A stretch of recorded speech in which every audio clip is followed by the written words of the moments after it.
Les menottes claquèrent autour des poignets d'Ethan Hay, le métal froid mordant sa peau tandis que l'adjoint ricanait. « Retourne-toi, petit soldat. Tu es en état d'arrestation. » Ethan ne broncha pas, ne dit rien, son regard fixé droit devant lui, aussi ferme que l'acier. La foule, massée devant la boutique de souvenirs du bois, murmurait. Certains riaient, d'autres le montraient du doigt. Pour eux, il n'était qu'un fauteur de troubles de plus dans leur petite ville tranquille de la campagne normande. Mais ce qu'ils ignoraient, ce que ces gendarmes n'auraient même pas pu imaginer, c'est que l'homme qu'ils venaient d'arrêter faisait partie de l'élite chargée de rendre hommage aux morts au cimetière militaire de Bayeux. Et quelque part, à des kilomètres de là, un colonel au torse couvert de médailles fonçait déjà vers Saint-Florent, prêt à transformer cette petite erreur provinciale en affaire nationale. Le soleil descendait lentement derrière les collines verdoyantes, projetant de longues ombres sur les rues paisibles de Saint-Florent, à quelques kilomètres seulement du mémorial de Bayeux. Ethan Hay, 32 ans, sorti de sa vieille voiture de location, s'est rangé crissant sur le gravier du parking devant la boutique de souvenirs du bois. Il n'était pas en uniforme aujourd'hui. Pas de veste bleue impeccable, pas de casquette blanche, pas de chaussures brillantes, seulement un jean, un blouson de cuir usé et une casquette de baseball rabattue sur ses cheveux coupés courts. Pourtant, même en civil, Ethan portait la stature d'un soldat. Épaule droite, regard aiguisé, chaque mouvement mesuré. Il revenait tout juste de sa garde auprès du tombeau du soldat inconnu. 21 pas, 21 secondes, le rythme de l'honneur gravé dans sa chair. Il était là pour une chose simple, un cadeau pour l'anniversaire de sa mère. La clochette tinta au-dessus de la porte lorsque Ethan entra. L'air sentait le café rassis et le plastique bon marché. Des présentoirs de cartes postales, de petits drapeaux tricolores et de médailles militaires douteuses couvraient les murs. Derrière le comptoir se tenait Gérard Dubois, 45 ans, un homme sec au visage éternellement renfrogné et aux cheveux gris coupés en brosse. Il leva les yeux de son journal, jaugeant Ethan comme s'il flairait l'ennui à venir. « Je peux vous aider » demanda Gérard d'une voix déjà dure, pleine de méfiance. Ethan lui adressa un léger signe de tête. « Je cherche juste un petit cadeau. Peut-être un collier pour ma mère. » Gérard émit un ricanement en croisant les bras. « Vous n'avez pas la tête d'un fils modèle. C'est quoi votre histoire? Vous êtes un de ces types qui jouent aux soldats, à venir ici faire semblant d'être quelqu'un ?» La mâchoire d'Ethan se contracta, mais sa voix resta calme. « Je suis juste ici pour acheter quelque chose, monsieur. » Gérard se pencha, ses yeux se plissant. « Ouais, c'est ça. Je les connais, les gars comme vous. Toujours à se pavaner, à croire qu'ils sont chez eux partout. Vous êtes militaire ?» Ethan hésita. Il n'aimait pas étaler son service, surtout pas devant quelqu'un comme Gérard, qui semblait porter sur ses épaules une rancune aussi lourde qu'un char. « Je sers, oui. »« Ah, tu sers, hein ?» ricana Gérard en jetant son journal. « Laisse-moi deviner. Réserviste, genre garde nationale du week-end ?» La main d'Ethan tressaillit le long de sa cuisse, mais il se maîtrisa. Il avait connu bien pire qu'un commerçant aigri. Des embuscades en Afghanistan, des idées, les hurlements de ses frères d'armes dans la nuit. Il n'allait pas se laisser atteindre par cet homme. « Je suis garde du tombeau, à Bayeux. » Gérard éclata d'un rire sec et désagréable. « Un garde du tombeau ? Me fait pas rire. Ces gars-là, c'est les vrais. Toi, t'as juste l'air de jouer à te déguiser. » La porte tinta à nouveau, et Camille Laurent, 28 ans, entra. Une jeune journaliste locale, toujours prête à dégainer son smartphone. Elle avait les yeux bruns vifs et resta près d'un présentoir de porte-clés, feignant de regarder. Ethan sortit son portefeuille, en tira son identité militaire. « Voici ma carte. Je veux juste acheter un présent. » Gérard lui arracha presque, y jeta un regard rapide, avant de la balancer sur le comptoir, comme un vulgaire papier. « C'est du faux, ton truc. Tu crois m'avoir avec une photocopie bidon? J'en ai vu défiler des comme toi, qui foutent le bazar. » La voix d'Ethan resta basse, mais se fit dure. « C'est une carte fédérale, monsieur. Vous devriez peut-être y regarder à 2 fois. » Les doigts de Camille effleurèrent son téléphone. Elle appuya discrètement sur « Enregistrer ». Elle sentait que ce qui se jouait dépassait la simple altercation. Gérard se pencha encore plus, le visage cramoisi. « Tu vas pas me dire ce que j'ai à faire dans mon magasin. T'as l'air louche, ça me plaît pas. J'appelle la gendarmerie. Il n'y a pas besoin de ça. Je ne cause aucun problème. Trop tard. Gérard attrapa son téléphone et composa, la voix soudain basse, presque complice. Oui, la brigade. J'ai un type ici qui agit vraiment bizarrement. Vous feriez bien de venir vite. Le cœur de Camille se serra. Elle avait déjà vu ça. Des gens de petite ville qui tirent des conclusions rapides, surtout quand la personne en face ne correspond pas à leurs normes. Ethan resta immobile, ses mains bien visibles, son corps droit mais prêt, comme il avait été formé pour ce genre de situation. Quelques minutes plus tard, des pneus crissèrent dehors et les gyrophares rouges et bleus illuminèrent la vitrine sale du magasin. 2 gendarmes firent irruption. L'adjudant-chef Louis Martin, un colosse d'une 40aine d'années au crâne rasé, et le jeune brigadier Julien Morel, mince, avec un sourire narquois. Martin avait déjà la main sur son arme. « Qu'est-ce qui se passe ici » gronda-t-il, les yeux fixés sur Ethan. « Ce type fout la pagaille, » dit Gérard en pointant un doigt accusateur. Il se dit grand soldat, mais j'y crois pas une seconde. Regardez sa carte, elle doit être fausse.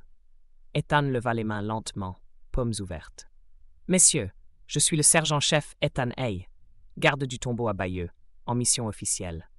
Ma carte est sur le comptoir. » Morel prit la carte du bout des doigts, la parcourut à peine du regard, avant de la reposer. « Garde du tombeau, vraiment? Tu crois qu'on va gober ça? On dirait juste un type de passage qui fout le souk. » Martin s'approcha, la voix plus grave. « Montre-moi ton permis de conduire. » Ethan sortit son portefeuille tout doucement. « Il est là, avec mes ordres de mission officielle. Je retourne à Bayeux après ça. » Martin jeta un œil rapide au papier avant de les rejeter sur le comptoir. « Ces conneries, ça vaut rien. On peut imprimer ça sur Internet. » Camille avança, son portable toujours en marche. « Excusez-moi, messieurs.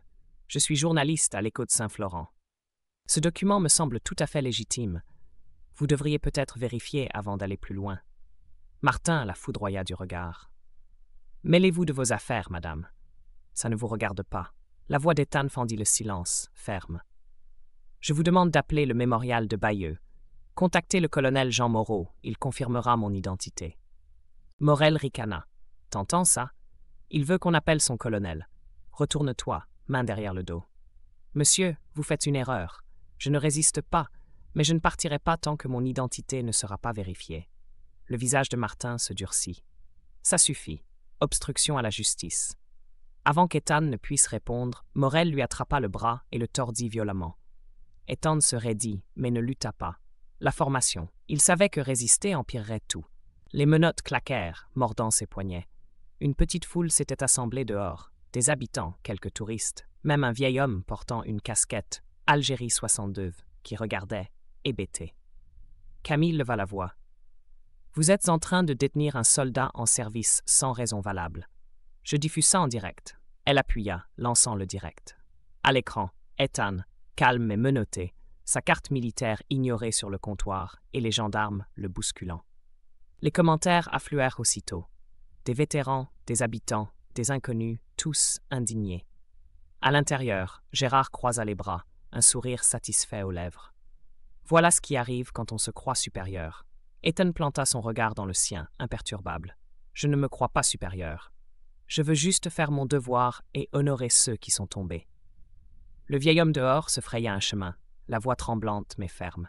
Laissez-le, c'est l'un des nôtres. J'ai fait l'Algérie, moi, et je reconnais un soldat. Martin l'ignora, poussant Ethan vers la sortie. C'est alors que le téléphone d'Ethan, resté sur le comptoir, vibra bruyamment. L'écran affichait « Col Moreau ». Camille le saisit avant que Gérard ne puisse s'en emparer. « Messieurs, c'est le colonel Jean Moreau du mémorial de Bayeux. Vous feriez mieux de décrocher. » Morel hésita, mais Martin attrapa le téléphone, le visage crispé. « Allô ?» La voix du colonel tonna dans l'appareil. « Ici le colonel Jean Moreau. Vous détenez le sergent-chef Ethan Hay, un de mes hommes. Libérez-le immédiatement et restez sur place pour instruction. » Martin blêmit, tenta de se justifier. « On ne savait pas, mon colonel. Il était suspect. Vous aviez ses papiers sous les yeux. Vous avez choisi de les ignorer. Libérez-le maintenant. » Dehors, la foule grossissait. Téléphone levé. Certains se mirent à scander. « Libérez le soldat. » Morel s'y reprit à 2 fois pour déverrouiller les menottes, le visage fermé. Martin marmonna. évitant soigneusement le regard d'Ethan. Celui-ci se frotta les poignets, récupéra son téléphone fissuré. « Mon colonel, je suis libre, en attente d'ordre. » La voix du colonel se fit plus douce. « Restez là, Serge. On arrive. » Quelques minutes plus tard, 3 SUV noirs déboulèrent sur le parking. Des portières claquèrent. Le colonel Moreau, 55 ans, uniforme impeccable, sortit entouré de policiers militaires. Le silence tomba aussitôt. La foule s'écarta tandis qu'il avançait vers Ethan. « Sergent Hay, êtes-vous blessé? »« Non, mon colonel, juste un malentendu. » Le colonel se tourna vers les gendarmes, le visage fermé. « Vous êtes priés de rester à disposition. Cet incident relève désormais d'une enquête fédérale. Tout obstacle sera considéré comme obstruction à la justice. » Martin balbutia. « On ne savait pas. Vous aviez ces papiers. Vous avez préféré les ignorer. Vous en subirez les conséquences. » Gérard tenta d'intervenir. « Je voulais juste protéger mon commerce. » Ce gars, le regard de Moreau le fit taire. « Vous avez jugé sur l'apparence, et vos préjugés vous coûteront cher. » Les policiers militaires escortèrent Ethan jusqu'à un des SUV. Camille filmait toujours, commentant d'une voix posée. « Voici le sergent-chef Ethan Hay, garde du tombeau injustement arrêté à Saint-Florent. » La vérité éclate. Alors que les véhicules s'éloignaient, Ethan jeta un dernier regard à la boutique. Gérard rentrait tête basse. Le vieil homme leva la main et salua, la paume tremblante mais fière. Dans le véhicule, Ethan resta silencieux, observant les champs défiler. Moreau rompit le silence. « Cela ira loin, Serge. Inspection générale, droit civique. Ce village va apprendre ce qu'est la responsabilité. » Ethan hocha la tête, la voix basse. « Ils auraient dû savoir, mon colonel. Ils vont le comprendre. » Le lendemain, la vidéo de Camille fit le tour des réseaux. Les journaux la passèrent en boucle. Ethan digne, menotté, les gendarmes brutaux. Des associations d'anciens combattants protestèrent. Des figures des droits humains dénoncèrent un délit de faciès évident. Même le préfet réagit, parlant d'affront à un héros national. À Saint-Florent, le commandant de gendarmerie se retrouva cerné par les journalistes. « Nous regrettons cet incident, bafouilla-t-il. Les agents concernés sont suspendus le temps de l'enquête. Commandant, vos hommes ont ignoré des papiers officiels. » « Est-ce que la couleur de sa peau a joué ?» lança un jeune reporter. Le commandant se perdit en excuses bancales. Les habitants, eux, n'étaient pas dupes. Pendant ce temps, à Bayeux, Ethan revêtait à nouveau son uniforme de garde. Moreau vint le trouver. « Vous avez agi avec honneur, sergent. C'est pour ça que vous êtes l'un des nôtres. Je ne l'ai pas fait pour moi, mon colonel, mais pour ceux qu'on veille. Et ils seraient fiers de vous. » Les révélations s'enchaînèrent. Martin et Morel traînaient derrière eux des plaintes pour brutalité, classées sans suite jusqu'alors. Cette fois, impossible d'étouffer. Une semaine plus tard, Ethan se tint devant les grilles du mémorial, sous les caméras. « Je suis le sergent-chef Ethan Hay, garde du tombeau. Depuis 10 ans, je sers ce pays sur les champs de bataille et désormais ici pour honorer ceux qui ont tout donné. Mais à Saint-Florent, cet honneur a été remis en cause, pas à cause de mes actes, mais de ce qu'on pensait voir. » Il marqua une pause. « On m'a jugé sur mon apparence, pas sur mon service.